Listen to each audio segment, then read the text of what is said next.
Hi, Vivian here.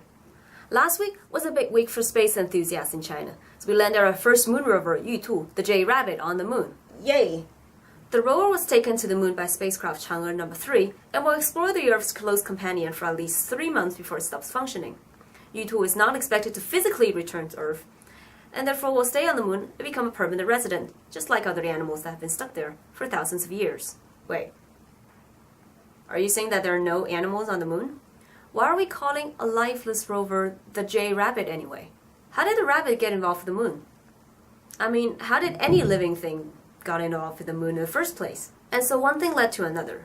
Well, many others. As science and art collide, I thereby present you with this episode titled Habitants on the Moon. Tiger, bunny, and... No, that's not what I'm gonna talk about. Also, I never watched this series, but I just couldn't help it. Sorry. Turns out, according to the always trustworthy Wikipedia, the story of the rabbit on the moon can be found in Chinese, Japanese, Korean, and Mexico-Aztec mythologies. What I will be focusing here is the Chinese legend only. One of the earliest mentions of the rabbit, or any living thing on the moon, can be found in the long poem Questions for Heaven, 天问, which launches over 100 questions ranging from the origin of the universe to the curious life of legendary figures. And it was believed to be written by poet Qu Yuan in 4th or 3rd century BC. Before I start talking about what a great poet he is, which I will, but in a separate episode, I would like to read out a verse from the poem. What virtue has the luminescence of night, that it dies and resurrects? What benefit lies here, that the rabbit dwells in its stomach?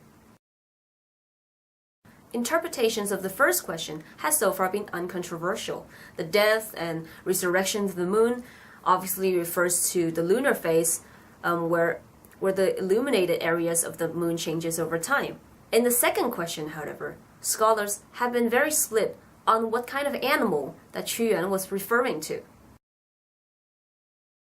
12th century scholar Zhu, as well as many other mainstream intellectuals, believe that the character Tu was equivalent to the character Tu, which makes a lot of sense at first glance because they look awfully alike and they're pronounced in similar ways. So for a very long time, the question was interpreted as, what is so good about the moon that the rabbit is willing to live in there for an eternity? Modern scholar and poet Wen Yiduo, however, had a very different approach. He pointed out that ancient Chinese had never called rabbits gu tu, and the name was in fact referring to a toad. He then went on to list 11 reference reasons on why he thinks this is so. Most of the reasons he used were phonetically derived. In other words, he was pointing out that the pronunciation of the name gu tu was more similar to other names of the toad. He looked at Asian mythologies and found out that Qu Yuan's contemporaries have only ever related the moon to the toad, and no traces of the rabbit was found. He then suggested that the rabbit could have appeared alongside the toad later because of misinterpretation of the many names that people have assigned to toads, and it wasn't until even later when the rabbit became the only animal that was living on the moon. The final reason Wen gave was that ancient Chinese regard the moon as a spirit of water, and thus the moon was related to creatures that live in the water, like oysters and clams and toads. And rabbits don't live in the water. He summed up by suggesting that the appearance of the rabbit must have appeared after the toad, and so Qu Yuan must have been talking about a toad instead of a rabbit. Even if we take away Wen's argument, it is not uncommon for ancient Chinese to worship toads. Frogs and toads and other amphibians alike have long been seen as symbols of fertility because of their incredible capacity to reproduce. Just take the toad for example. It has at least 10 different written names, although they're all pronounced in similar ways. But the Asian people must have been obsessed with these animals to be able to give them all these different names with super difficult characters that we no longer use today. More recent studies have suggested that Qu Yuan may neither be referring to a rabbit nor a toad, but a tiger. Studies have pointed out that people from the land of Chu refer to tigers as Wu Tu and bingo. Not only you have the same character, but the pronunciations are also extremely similar. And considering how tiger can also be related to the moon in various mythologies, this interpretation has drawn its share of supporters. And so this question, 2,300 years after it was being first asked, is still under debate. We may never know what animal Chuan was talking about. It could be a rabbit, a toad, a rabbit and a toad, a tiger, or even a half-rabbit, half-tiger creature according to archaeological evidence. Wait, half-rabbit, half-tiger creature? I have no idea what my ancestors were thinking about. But one thing we can be certain about was that the Chinese have always believed that something was living on that gray satellite of ours. But why?